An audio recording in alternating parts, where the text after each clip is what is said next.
வணக்கம். கடவுளை அடைய நாம் ஏன் நமக்கு உள்ளே பயணம் செய்ய வேண்டும் என்பது கேள்வி.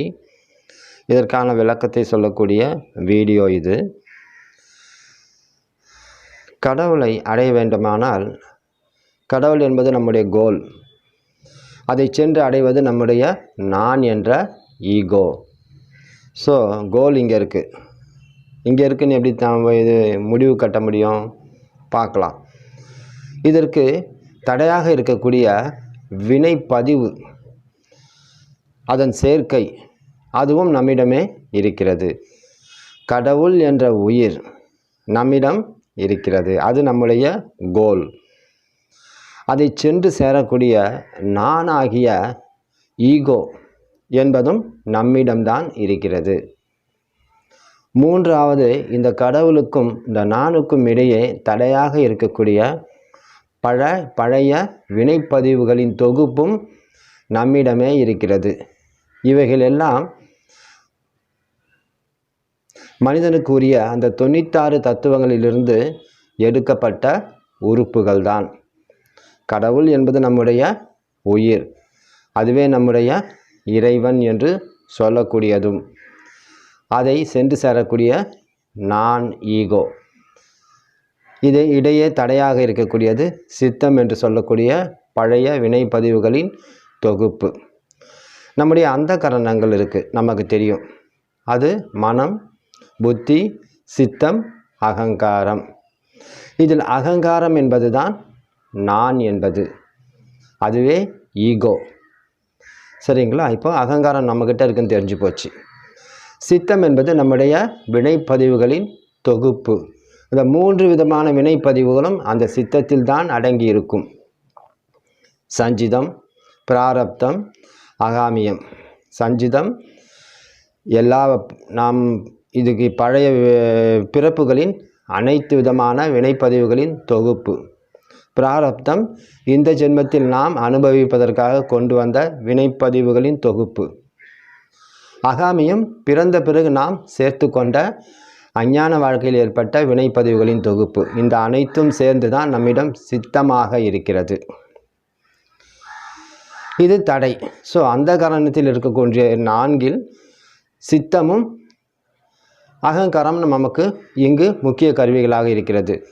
அகங்காரம் நான், சித்தம் என்பது பழைய வினைப்பதிவுகளின் தொகுப்பு. அதுவே நம்முடைய இறைவனை அடைவதற்கு தடையாக உள்ள ஒரு தடை சுவராக இருக்கிறது.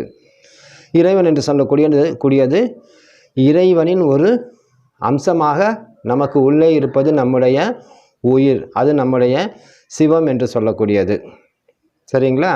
ஸோ இந்த சிவத்தை நாம் அடைய வேண்டும், நம்முடைய உயிரை நாம் அடைய வேண்டும். அதற்கு தடையாக இருக்கக்கூடிய இந்த சித்தம் என்ற அந்த தொகுப்பை நாம் கண்டறிந்து அவைகளை சந்தித்து இல்லாமல் செய்ய வேண்டும், கரைக்க வேண்டும். இதற்கான சாதனை தான் யோக சாதனை, தியான சாதனை என்று இருக்கிறது. இதற்கு தான் ஆன்மீகம், இதற்கு தான் நாம் செய்யக்கூடிய அனைத்து ஆன்மீக சாதனைகளும்.